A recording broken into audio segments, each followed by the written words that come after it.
All right, so introductions. My name is Gabe Terry, and I'm going to be doing the Navajo tribe part of this presentation. My name is Shannon Eugene, and I'll be doing the Sioux Nation. Hi, my name is Elise Mitchell, and I'll be doing the Apache tribe. And my name is Taylor Smith, and I'll be doing the Eastern Band of Cherokee Indians. Okay, to start off, Navajo tribe, I'll give a little bit of a background info just so you know what the tribe is about, how long they've been around, and things like that. So they're the largest single American Indian tribe and occupy the largest and most populated reservation. It covers approximately 27K square miles of land, located mainly in the Western territories like Arizona and New Mexico. The Navajo Nation also goes by the Diné, meaning the people. They've also been a significant force in policymaking for their tribe to this day. To start, we'll start talking about the death in the Navajo tribe. So to start off, yeah, they've experienced quite a bit of loss concerning accidents, like motor vehicle accidents, heart disease, cancer, influenza, pneumonia, and diabetes. The rates for these accidents that they get into is specifically motor vehicle accidents. They're higher rates than in the United States during the year of 98. One of the unique practices they go through when a person gets close to death is they remove them from their home because they don't want them to die inside their home. It supposedly curses their house, or what they would call the family hogan. And then the process that they go through when saying goodbye is pretty unique to their culture. Although some do go through the same 4-day grieving process, but theirs is a little more quicker. They don't try to grieve as much or be sad about the loss. They kind of get it over with. And then some of the religious beliefs and rituals concerning the Navajo tribes. They are big in ceremonies, not too much concerning death, but they do have some. Some of them are quite complex. There are two different kinds, rites and chantways. There are two main differences between these two. The main difference is really chantways use music and things like that. You can use like instruments. Your voice can be one of them. And then rites, they do not use rattles or other things like that, like your voice. Within these ceremonies, there are specific entities or higher powers.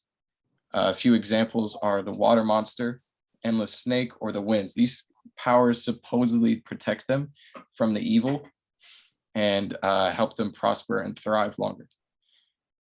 And let's see, rituals. There are a few different rituals performed. Some specific ones I already talked about with the chantways and rites, but there's a specific medicinal one called the Hatal. And there are actually specific people within the Navajo tribe called the Hatali who have practiced it for many years. And after quite some time, they're able to actually perform these medicinal rituals on people who are sick to heal them of their wounds, heal them of their sicknesses, or even ward off evil. Talking about afterlife and remembrance, Native Americans believe that all life is sacred, and that even it's human beings, doesn't matter if they're an animal, a plant, or anything like that. They believe that all life is sacred and should be respected and appreciated. But even though human beings die and are no longer on this earth, that doesn't mean that their journey has ended. In fact, it actually means that it's only begun.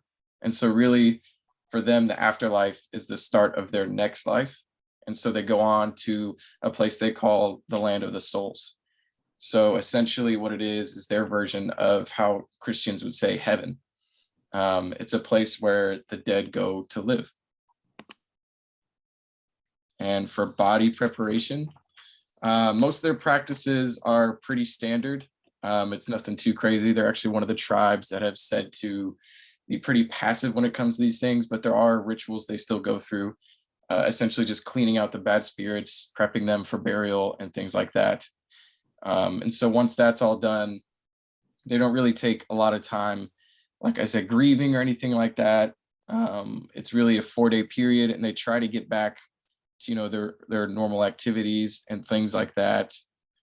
And so it really doesn't take long for them, like I said. And so how this concerns the terror management theory, I've said it before, they think all life is sacred. And they understand that they need to be aware of the fact that it's just a natural life cycle, that one day that'll all come to an end and we'll all soon be dead and in the afterlife. They come to, once they realize this kind of whole awareness, they begin to accept it, and they understand that, one day it's going to come to an end. But their Navajo tribe specifically tries to remain connected with the people that, even though they're gone and no longer in the tribe, they try to remember them and stay connected to them through different rituals and spiritualities and things like that. So now I'll pass it off to Shannon for the Sioux tribe. All right, so this is the Sioux tribe. So here is a picture just on the general geographic area that they occupy, and a little about their culture. They were really big on buffalo hunting, and they also had a strong warrior culture. So they took a lot of pride in defending their culture. They also were very generous people, so they distributed their wealth and material pretty evenly among most people, despite whatever ranking they might hold. And so as far as death goes, they were generally very accepting of death because they viewed it as not really an end. However, they did view it as a loss within their individual families and also as their culture as a whole, because especially in modern days, the population is growing smaller and smaller, and they're losing some traditions. As far as the process of dying, they view it as a separation of the spiritual body from the physical body. And it's also a very community event. So when someone dies, often it brings together the whole community and the family.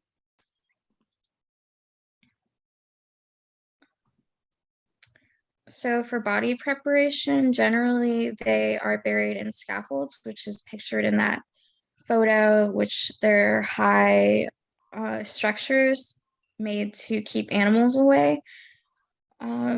They would also be buried generally with meaningful belongings, and it was based on the type of role they played in society. So for example, the warriors, which they held highest respect for, would be dressed in their finest pieces of clothing, just prepared with very intricate pieces, often with eagle feathers in their hair. They would have their faces painted. They would also be wrapped really tightly in a robe, often and placed at the top of a hill. If a scaffold wasn't available, sometimes they would just place them in a tree and put thorns around them for protection from animals.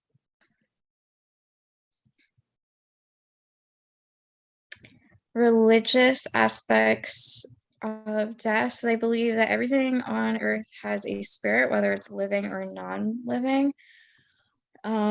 They believe the master spirit, which the creator spirit would be the sky spirit, and then there were many deities underneath the sky spirit called controllers, which they worship through various religious ceremonies and rituals, performing them to honor these spirits. Shamans were facilitators of these ceremonies because they were seen as the communication between the spirit world and the physical world. They were the only ones allowed to lead these ceremonies. And the ceremonies were very important to worship the deities because it was believed that the sky spirit was responsible for an essential judgment at the end of their life to determine how their afterlife would be. And they would also use tobacco to connect to the spirit world. Okay, so the process of their afterlife, there's an initial dying in which they would have the separation from their physical body. They would then lead, the spirit would then travel on the spirit trail away from the physical realm, away from the earth, and they would meet a gatekeeper, which would essentially determine if they were allowed to enter the world of the spirits or if they had to continue wandering the earth as a ghost. Yeah, so exceptions would be those wandering souls, and also certain instances, such as if a child were to die before their parent, then they would be taken to, it was said that they would be taken to the center of the earth with the buffalo people. And after their parent finally dies, then they can be reunited together in the spirit world. Okay, so rituals, they also honored that 4-day grieving period. It was basically they only grieved for 4 days because they did not want to keep that spirit in their memory for too long and prevent them from reaching the spirit world. Yeah, it would just be a period of intense crying. Some people would cut their skin and pull out their hair.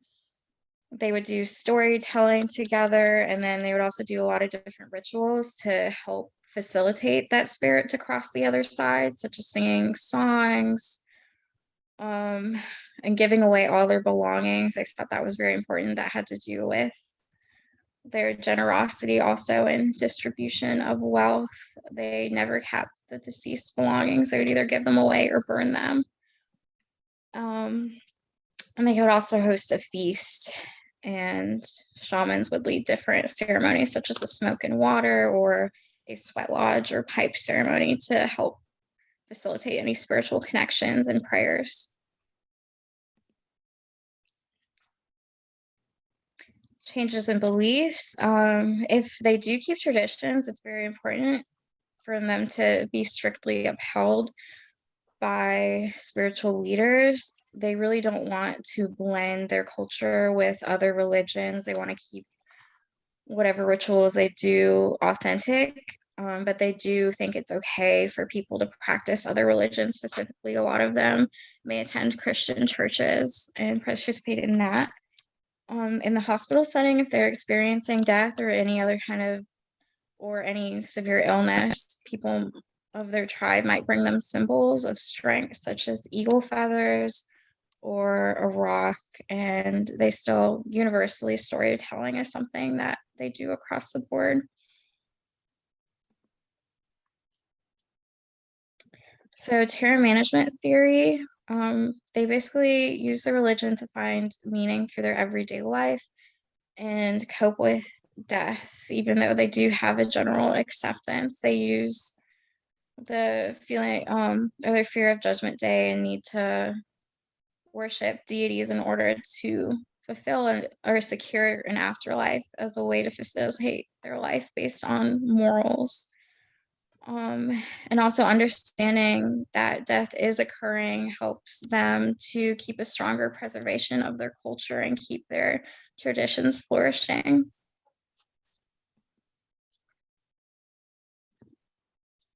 Okay, so moving on to the Apache tribe, I'll be dealing with 3 sub-tribes of the Apache tribe, and these are the Mascaleric, the Lipan, and the Kiowa, or the Plains tribe. And the Apache were located throughout the southern Great Plains. This includes Arizona, New Mexico, Oklahoma, Texas, and Mexico.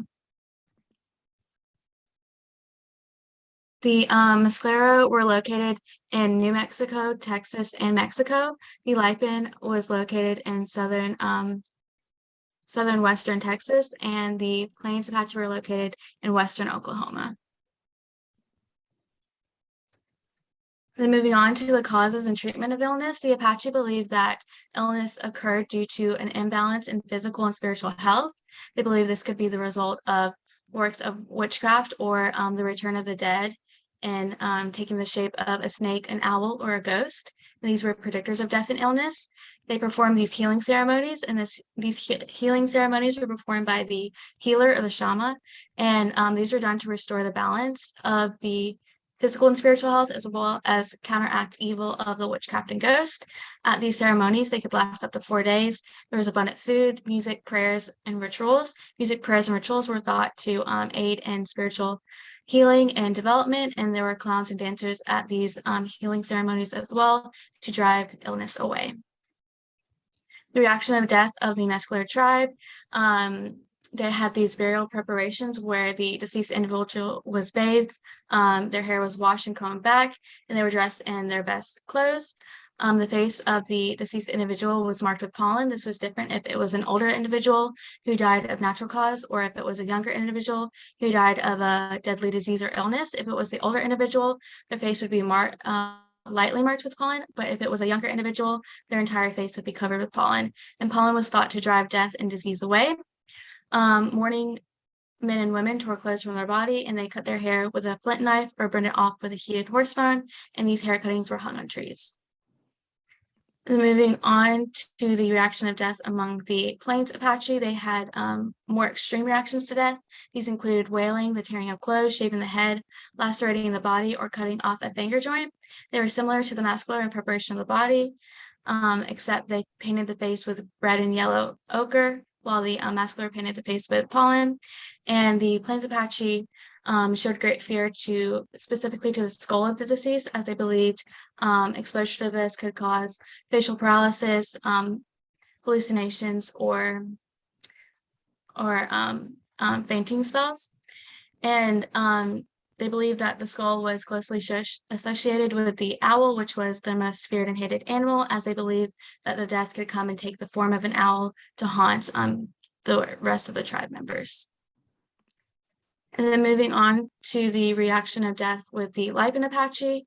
The Lipan Apache believed that life occurred when wind entered the body at birth and lightning entered at the same time. And they believed that when the lightning burned out or when the wind blew out, then the individual would die. And they were similar to the burial preparations, but they also included black handkerchief in the body. And this black handkerchief was used during healing ceremonies to alleviate and prevent ghost sickness. Mourning, they wore old clothes, they cut bangs across their forehead, and they cut hair and put this hair on growing plants in a deserted and open spot. And then burial practices, they dressed the individual and the deceased individual in the finest clothes available. They wrapped them in a blanket. The deceased body was carried by a horse to the hills. Possessions of the individual were also carried. The horse was typically the favorite horse of the individual if they had more than one, but if they only had one horse, it was their sole horse. The body was thrown into the crevice of rock or buried in a shallow grave. The deceased possessions were also buried, and any of the possessions that were not buried were either broken or burned near the grave. These were thought to be used by the dead in the afterlife. And the grave was covered with rocks to prevent animals from getting into the grave, and the horse was killed near the grave. A water jug was also often left near the grave, and this relates back to the mountain spirit legend. And the mountain spirit legend was where the Gahang, or this mountain spirit, would come and rescue the dead spirit and take them to the mountain with other spirits. Graves were not revisited by the Apache because the Apache believed that the spirit of the dead would remain there for 4 days after death, or if they could come back at any time to haunt tribe members. And so they would abstain from going and revisiting the grave.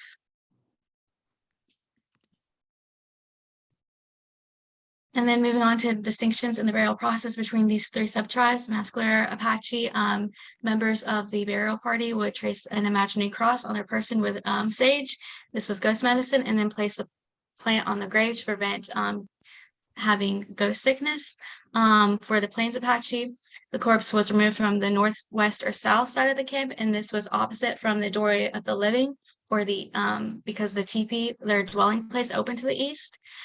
For the Lipan Apache, the body was laid with the head pointing to the east. They just placed up the head and feet, and the burial party would return to camp a different route than they took to the burial site, so that no ghost or evil spirit would follow them back to camp.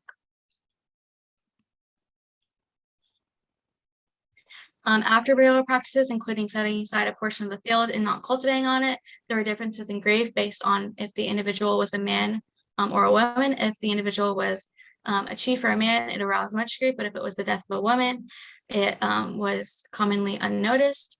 But the death of a very old individual from natural cause was a cause of celebration of blessing, as other tribe members wished for the same blessing in return of a long life. The dwelling place of the deceased individual was burned, and the surplus of clothes were put into the river. This relates back to the idea that the possessions would be used by the deceased individual in their afterlife. More after burial practices. To prevent ghost sickness, the Apache tribes used ashes. And these ashes they put on the ears and the forehead in the line of camp. It was thought that ghosts hated ashes. They also used black flint under the pillow. This was thought to prevent ghosts from appearing in their dreams. And they used sage, which is ghost medicine. They didn't mention the name of the deceased, as they believed that this would cause the the spirit of the deceased to come and haunt them and try and draw them to the land of the dead. And they didn't celebrate or have feast until a month after death, as they believed it to be bad luck if one died during a good time.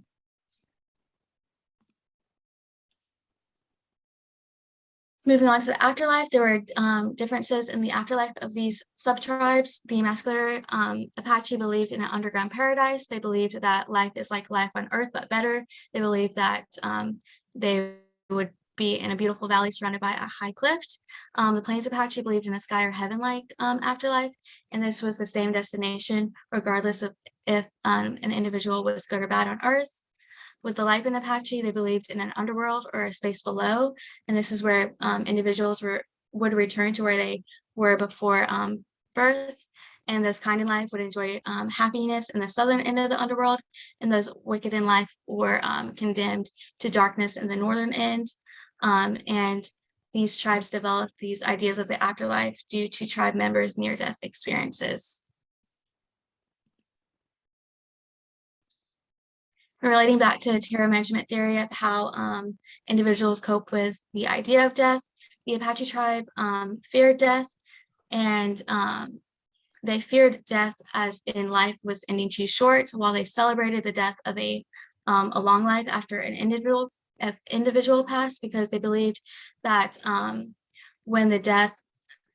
when life of a young individual ended and their life was cut short, they believed that that individual would resist going to the afterlife, instead come back and haunt those remaining and living on the world to draw them to the land of the dead, and in a way cut their life short as well. And so the Apache feared death in the result of life ending short, but they celebrated death if an individual got to live past their prime and a long life. And now I'll move it on to Taylor. For my part of the presentation, I was presenting on the Eastern Band of Cherokee Indians. Some background information on them. A lot of people are familiar with them from some history classes, with like the Trail of Tears and the Indian Removal Act. A lot of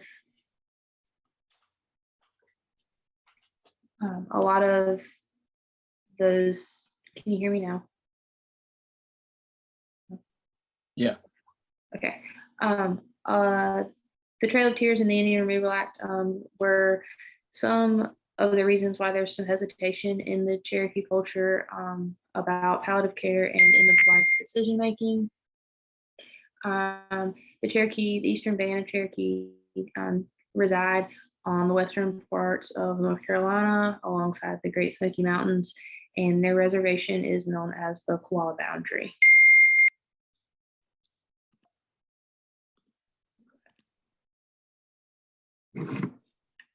Oops. So their view on death and dying. Sorry. Did I go too far?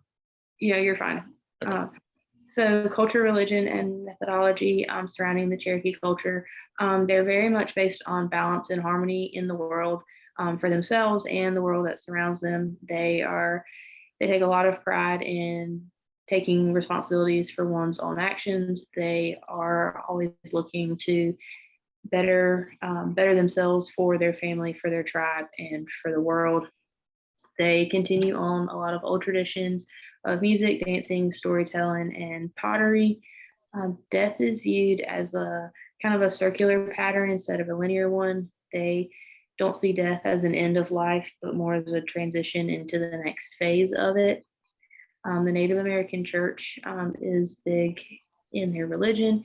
They often include eagle bone whistles, water drums, and gourd rattles in their religious ceremonies. Sometimes when they want to channel their supernatural ceremonies, they will use a non-addictive drug that is made from the tips of mesocactuses.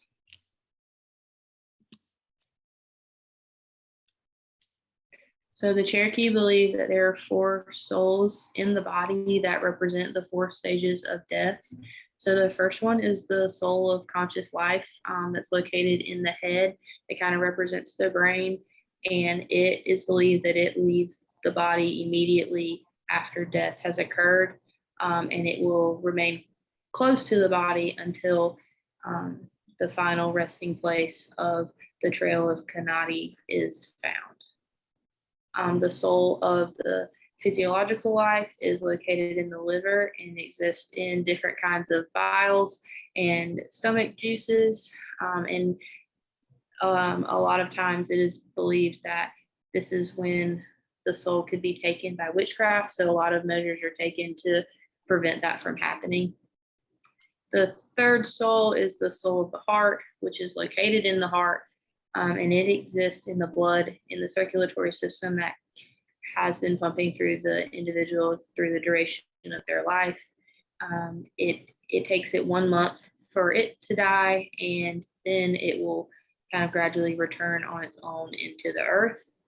Then the last soul is the soul of the bones, which is also located there. And that one takes 1 year to die and will eventually turn to the earth as well. And it is during this 1 year period, it's very important to take care of the grave because this soul is still living there for a year after the individual passes.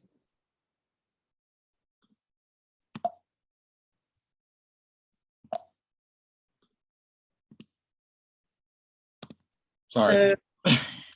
So body preparation after the individual has passed. A lot of times the Cherokee people are buried with some kind of eagle feather. It's a very sacred bird to them. Body preparation begins immediately after the individual has passed. It's very important to them that the individual be buried as soon as possible following their death. The body will then be washed and placed in dead clothes. So dead clothes are something that are prepared very, very early on in life, and are costumes that are created and then put away for the remainder of life until that individual passes, and then they are dressed in that. Following death, before burial is the most vulnerable time for witches to come and attack the souls. So they often will light fires and use fire as a deterrent to keep the witches away. And then they are buried in a shallow grave. Oftentimes mounds are formed, so the body will be buried and then rocks will be placed over top of them. And oftentimes they're buried in the flex, like fetal position. And it is believed that the resting of the dead body in the earth is in the position that it was when that body was in the mother's womb, however many so years ago.